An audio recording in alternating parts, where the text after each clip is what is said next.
Hi, I'm Dr. Cassie from NAVC's Vetfolio and the host of Vet2Vet. Epilepsy is one of the most common neurologic diseases in dogs. Adding more treatment options for this condition to our toolkit can only be a good thing. Today, we're joined by Dr. Fred Winninger, a graduate of the University of Pennsylvania College of Veterinary Medicine. And after completing a neurology and neurosurgery residency at Washington State University, he later practiced in St. Louis, where he established the first hybrid private and academic neurology residency program. And with a career dedicated to researching and treating neurologic conditions in dogs, I am so excited to have you here with us today. Thank you so much for joining me. Thanks for having me here. Yes, absolutely. Absolutely. I'm excited to get into epilepsy because I've had a little bit of, kind of a sneak preview talking to you about epilepsy, and I learned so much in just that small talk. So I'm glad we saved some of it for today. But let's get into epilepsy. What exactly are we talking about when we talk about epilepsy? Yeah, I don't know. It's not easy to get excited about epilepsy, but maybe that's not the right word. It is interesting. No, it's interesting because it is the most common clinical sign/symptom-based disease that we deal with. And the first thing that I have to get clients to understand is that it's not an actual condition.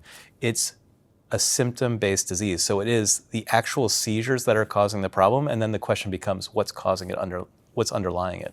And so how does the term epilepsy fit in there? Because if I'm understanding you correctly, you're saying epilepsy is not the underlying condition that's causing the seizures. We're talking about something else. That's right. So epilepsy is just a bunch of seizures. And then you have to show your clients that there's three broad categories of that.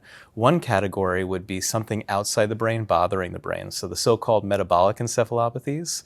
The second category would be the problems inside the brain, the structural encephalopathies, so things like a brain tumor or inflammation or even a stroke.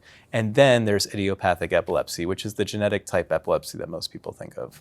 That seems like such a logical way to think about this. I think of pre-renal, renal, post-renal. It seems, external and then structural and what was the third category? And idiopathic. And idiopathic. No, I think it's a very logical way to think of it, not just in framing it for the clients so they understand the different possibilities, but also for the veterinarian in their diagnostic approach, right? Because if it's a metabolic encephalopathy, then you can rule out a lot of those things. If it's a toxin, obviously an emergency doctor would be dealing with it, but a CBC, a chemistry, a bile acids, or an ammonia, and you can take most of those metabolic encephalopathies off the list. Then structural ones, a generalist could figure out what the most likely cause of those are, but that's when referral becomes something to consider. And I'm wondering how common are these structural abnormalities? Just thinking of my own experience in private practice, when, like you said, we can rule out a lot of these metabolic abnormalities with some of our more common tests, some of the blood work that we do. And then going from there to structural versus idiopathic, I feel like my gut says the majority of what I'm seeing is more on the idiopathic side, but I don't know if that's just because I'm a private practitioner and I don't always get the option for referral and some of this advanced imaging that we would need to diagnose a structural abnormality. No, I think you're right. I mean, ultimately, the epileptic dog, the idiopathic epileptic dog, should have its first seizure between the ages of 1 and 6. And they should be normal in between the events. Those are the main hallmarks of it. And ultimately, if you fall within that category, then the chances that you're an epileptic are over 88%. It's when you start falling outside of that, where you see deficits in between the events, when the dogs are younger or older, that your suspicion should rise that something else is happening, that it's not idiopathic epilepsy. So younger than 1-year-old and older than 6-year-old, just broad strokes. Yes, it seems to be the cutoff. But I also teach the veterinarians that I work with that there's a few things that should make you pause, say, this doesn't look right. One of them, of course, would be if the animal has any behavior changes or compulsive activities. That's not normal. Another thing to consider is the middle-aged toy breed female dog. They have such a frequency of developing autoimmune inflammatory diseases of the brain that it should make you say, hey, wait a second, that doesn't seem right. But I think the most important one is this concerned owner. And I always reference this case I had of this woman. She was an OBGYN and she had this Australian Shepherd, it was a Siberian Husky. And she said, something's wrong with my dog, we should do an MRI. And I said, but the general neurologic examination was normal, your dog's had 1 seizure, chances are it's an idiopathic epileptic. And she said, no, I want to do an MRI, something's wrong with my dog. And no matter how much I pushed her, she could not tell me what was wrong. ultimately that dog wound up having a huge brain tumor. And it was as if she had known that there was just a minor change that she perceived but couldn't articulate. So I always think it's important to offer your owner the opportunity to do that, especially if they're worried. We had a professor in vet school who told us a very similar story. He was an internist and said, yeah, same thing. There was an owner where, the symptoms were very vague and the dog was overall doing, he was eating and drinking, doing the things it was supposed to do, but the owner just said, no, there's something wrong. And it was on abdominal ultrasound that they found a liver tumor. Yeah. And just that gut feeling. It's that old adage that you should listen to your client, and so often we just forget that, but it's essential, especially when it comes to epilepsy. I really appreciate you sharing that story, though, where, so even, specialists can have that moment where it's like, should we be doing this test? I have too many of those moments. Sure, absolutely. Well, we're talking a little bit about idiopathic epilepsy here, and that sort of, right or wrong to me feels like a little bit of a blanket diagnosis of, okay, like you said, 88% idiopathic epilepsy. But I understand that's a little bit different on the veterinary side, the way we think of idiopathic epilepsy versus the human side. So can you explain that a little bit? Yeah, absolutely. I mean, I think that we imagine most disease processes as I figure out what it is and then I give the medicine and it's better, right? A set it and forget it kind of idea. Epilepsy is, it's a journey ultimately. When I think about our pet parents that got companion animals during COVID or something like that as their first pet, they didn't sign up for this. They had no idea what they were in for. And as my career has kind of moved on, I've really started to fall in love with the idea of how do we have empathy and take care of our clients that are going to have a dog that seizures with tremendous frequency throughout the remainder of the dog's life. And part of that is appreciating that epilepsy is a garbage can diagnosis. So when a Labrador Retriever comes in and it has a couple seizure and epilepsy, I'm taking that case. And when it's the Australian Shepherd that's had one case, I say that one's for the resident because I know that that dog's going to have a poorer outcome because we understand that certain breeds have different types of epilepsy. And although we haven't characterized it as well as we should, we know that there are differences. It also speaks to why we need so many different drugs in our arsenal, because in the human world, they can characterize the type of epilepsy you have based on what it looks like and based on your genetics, and then choose the best medication for that particular phenotype and genotype. In dogs, we say, here's some phenobarbital, go take that, it'll be fine. And so I think we need to recognize that we need many tools in our arsenal if we're going to be addressing many different types of diseases, regardless of what they're called. So I'm curious of what kind of stops us from that level of characterization of seizures in animals. And part of it seems like it would be obvious that, if you're talking about a Labrador versus an Australian Shepherd, that's one thing. But, sometimes you talk about a garbage can diagnosis. Sometimes we have, a garbage can mix of breeds in there, and we maybe can't characterize this based on genotype, phenotype. Is that an accurate kind of perception? And what else is stopping us from making these kinds of characterizations? Yeah, it's a great question. It's something I'd really be more curious about over time as we research it. It's one of the big limitations of animals is they can't talk to us, right? And so what do we see in animals? We see the big generalized tonic-clonic seizures, the stretching out, the paddling, the hypersalivation, the neck thrown back. That's the obvious one, the grand mal, if you will. And then we also have other variants. We have simple focal seizures where maybe a little eye twitch is happening, or complex focal seizures where maybe they're chomping and hypersalivating but well aware. But in human medicine, they can recognize other things like absence or petit mal seizures, where children will lose consciousness or feel certain things or taste certain things, and we're just not that complex in characterizing the phenotype. That said, from a genetic standpoint, there's a lot of advances being made, and we're moving there. It's just slow. Cool. Yeah. Yeah, that'll be interesting to see as, kind of we move forward and are able to characterize these more. As far as breed differences go, what sort of differences, you mentioned this, I think you said Australian Shepherd would have a poorer outcome. What sort of breed differences do we see when it comes to epilepsy? Yeah, and it's surprising how poorly documented it is. It's like one of those things that's known but not talked about. So Border Collies, Australian Shepherds, St. Bernards, Keesons, Vizslas, they seem to have very challenging types of epilepsy. And then there's other breeds like Labrador Retrievers They're the golden doodles. They come to mind as in general, an easier type of epilepsy to control. And then there's the middle grounds, those little toy breed dogs that I had mentioned before, where the concern is, are we treating epilepsy or is there an underlying cause that we're missing? So you mentioned the middle-aged female toy breed dogs. An autoimmune inflammation. Are we talking about like an encephalitis? That's exactly what we're talking about. So it used to be called GME, granulomatous meningoencephalitis, based on the histology. And then there was the addition of NME, necrotizing meningoencephalitis, and NLE, and a bunch of different acronyms. Now they fall under that broad spectrum of meningoencephalitis of unknown origin or unknown etiology, MUO or MUE. Yes. And we recognize that those are different diseases within a larger group, but regardless, they're a sterile type of inflammatory process. At least to our detection, we can't find an infection that's causing it. And those breeds seem to have a strong predilection for it. I'm feeling like insecure now because I'm feeling like how many of have I missed these in practice? And the answer is probably because, of course, like you said, we see seizures and we take the seizure medication, but I'm guessing that's probably something that would respond better to steroids. Like, what would, I guess, cue us in, aside from signalment, to say we really need to be looking at encephalitis rather than epilepsy here? It can be tricky. Okay. I mean, sometimes it's just seizures. I often say that seizures are a blessing, and people look at me like I have 10 heads, right?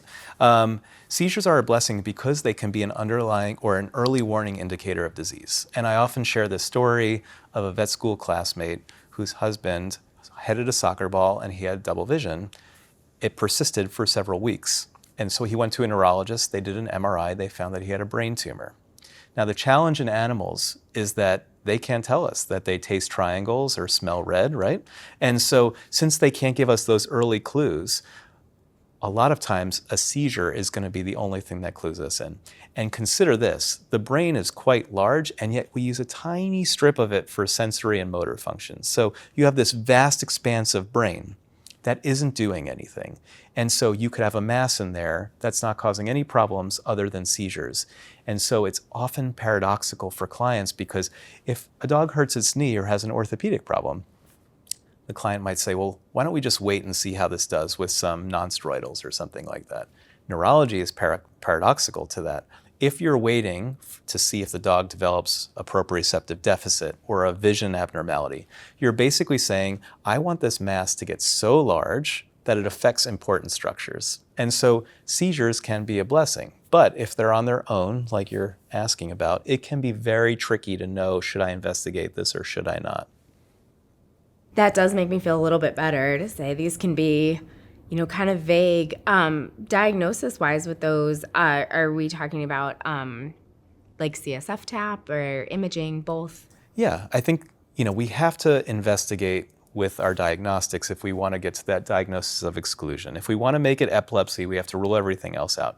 That means the generalist is doing the blood work as best they can and ruling out a metabolic encephalopathy, and then we rule out structural encephalopathy with an MRI and a spinal tap. But before I ever do that with a client, I say we have to think about 3 things. Number 1, MRIs and spinal taps are expensive, so think about that investment. Number 2 is they require general anesthesia, so we have to consider that risk. And number 3 is what are the chances that we're going to find something that changes our therapeutic targets? And so if your index of suspicion of idiopathic epilepsy is really high, then it's harder to justify doing that MRI. And there was a recent study that came out that showed that only 2 to 3% of dogs that we assumed were idiopathic epileptics had something on MRI that spoke against that. So I find that although MRI and spinal fluid is essential for making a definitive diagnosis, we are seeing a reevaluation of how often we should be doing those diagnostics. That makes sense to work within, kind of play the odds, I guess. Yeah. And that's why, for me, the way I practice is I say to the client, these are our choices, and then I give it to them. And they get to make the best choice for their family. So let me see if I can walk this back and make sure that I'm understanding correctly. So if we think of epilepsy, this garbage can diagnosis, I love that. It just makes so much sense in my head. And we're thinking of this in 3 categories of metabolic, structural, and idiopathic.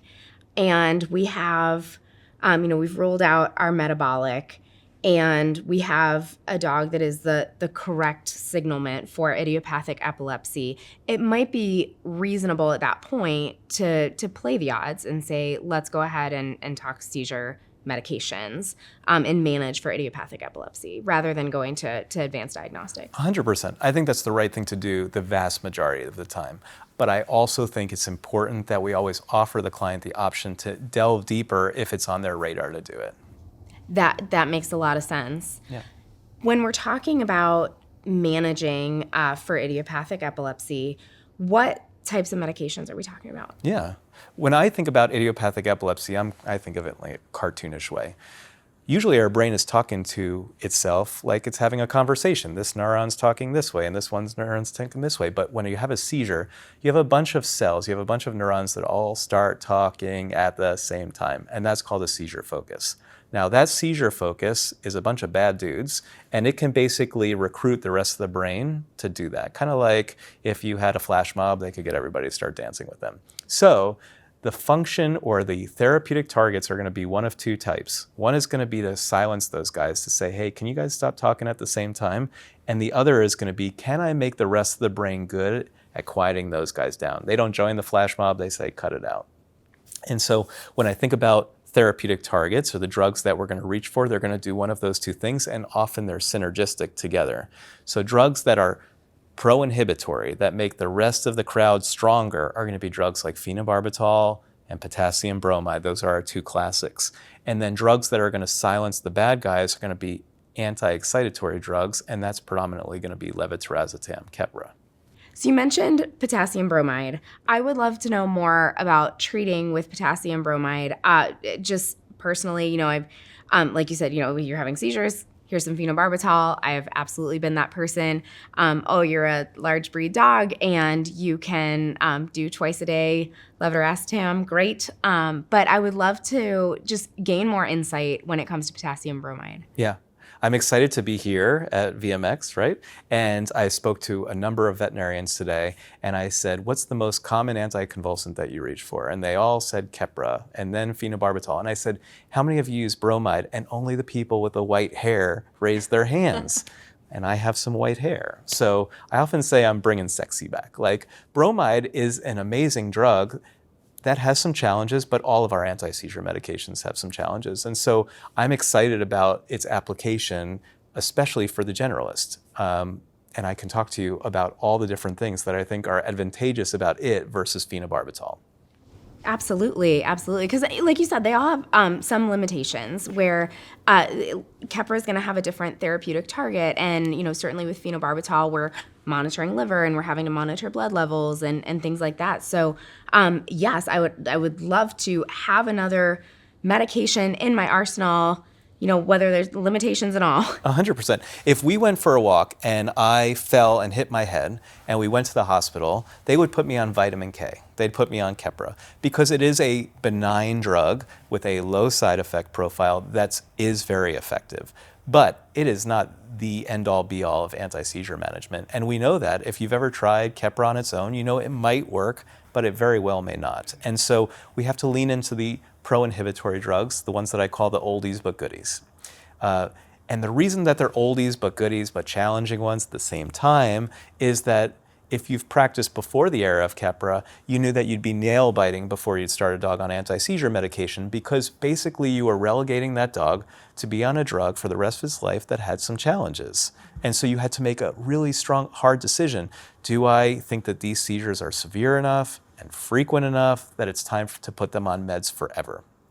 So you have to consider that when you use these drugs, but there's a lot of value in them. So potassium bromide is a salt. It is literally the oldest anti-seizure medication that we have, and we can use it in animals as opposed to people because the bioavailability of people is such that they can get very toxic from it. But in dogs, it's perfect for that. And so what's exciting about it is that it's renally excreted as opposed to liver metabolized, so it's great for dogs with liver disease.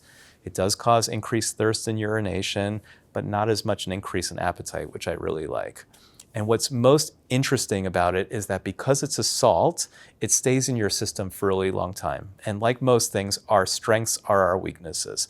So bromide can take a while to get up to a steady state in our blood where it stays there and does its job the way it's supposed to. But it also would take just as long to drop off. So if you miss a dose, which is going to happen if you're treating a dog every day for the rest of its life, it's effective. You don't have to test for it as much. And despite the fact that it's marginally not as good as phenobarbital, it is still a very powerful anti-seizure medication. You mentioned increased thirst and urination. When we're talking about side effects, what about beyond increased thirst and urination? Yeah, so those are the ones that I prepare owners for. There are actually 4 that I prepare owners for. Increased thirst, increased urination. The one that is inevitable is rear limb ataxia. So they always get a little bit of waggle swaggle, And I don't think that's a problem for most owners, but if I do have a high-end agility dog, bromide's probably not the drug that I reach for. Okay. And then the other thing that I also warn people about is sometimes the dogs can get a little bit of a droopy appearance just to their face, especially with chronic use, but other than that, it has a low short-term side effect profile. Now, there is a strong association with pancreatitis, so I do avoid it in dogs that have had a history of GI disease, but otherwise it's relatively safe. There's reports of dermatitis associated with it, but it's really rare. I've actually never seen it in my career. Now, what I like also about bromide, if I may, is that with phenobarbital, I'm consistently checking the levels because I'm afraid that it's going to reach that toxic level where it causes liver disease. And with phenobarbital, I joke that it is the showcase showdown. We push it to its highest limit, and then when it gets there, we're done. We can't go any higher than that. With bromide, I don't feel the need to test for it as much because I can push it and push it and push it, and I don't need a drug test to tell me when it's getting toxic. They're going to show me signs of bromism. They're going to they might have some vomiting, they might have some diarrhea, they might be sedate, and then I know to back it off. That's not to say we shouldn't test it, but I'm not worried about a catastrophic toxic level that's going to lead to a fatal condition compared to something like phenobarbital. So thinking of client communication, there's a lot for clients to absorb when we're talking about seizures and medications. And, thinking of some of these other medications we've talked about that are so common, how do you talk to clients about bromide? They might say, well, I had a friend who was on this other drug. Why am I on this one? What kind of points do you make with them? Yeah. So phenobarbital has to be given twice a day, and bromide has to be given once a day. And that's a big advantage when you're considering a drug that you're giving for the rest of a dog's life. And so clients often ask, well, why can I give this drug once a day? Why can't I do that for other drugs? And it all speaks to things that we're familiar with, our general pharmacokinetics. So the idea is that we want this drug to be at a steady state level that's therapeutic, not toxic, and not subtherapeutic. And I'll actually draw this out for clients to help them understand that the in has to equal the out. So you have to give it with a frequency to stay there. And the other variable about that is the half-life. So bromide has an extremely long half-life. It's 21 days. And if you consider that you reach steady state at about 5.5 half-lives, it takes a long time for it to get where it's supposed to be, and it takes a long time for it to go away. So that's advantageous and also disadvantageous if we're talking about acute uses. Well, I feel like I've learned a lot and have a lot of good information now in my arsenal as far as using medications effectively to manage epilepsy. So thank you so much for joining me and for all the great information. Any final thoughts you want to share? Yeah, I'm very excited when we can start reaching back to older drugs that have been largely forgotten and recognize that they have a lot of clinical utility. I will choose bromide in the young animal where I don't want their liver being taxed for the rest of their life. I'll choose it for the non-compliant owner. I'll choose it for the dog that has a history of liver disease. I'll choose it for the dog that has a history of IMHA because I don't want to worry about phenobarbital as its alternative causing problems. So I am excited to remind veterinarians that bromide's not the perfect drug. It's not the only drug, but when it comes to epilepsy, there isn't. We just need as many things in our tool belt to tackle this horrible condition. Absolutely. That makes a lot of sense. And I think you've made a good point for how useful bromide can be in these cases. And like you said, to bring it back, to not forget about it. Cool. I'm winning then. That's great. Yeah. And thank you to PRN Pharmacal for partnering with us for this edition of Vet2Vet. Check out NAVC's vetfolio.com for more of our V2V discussions on various topics in veterinary medicine. And remember, if one animal is better off because of you today, it's a great day.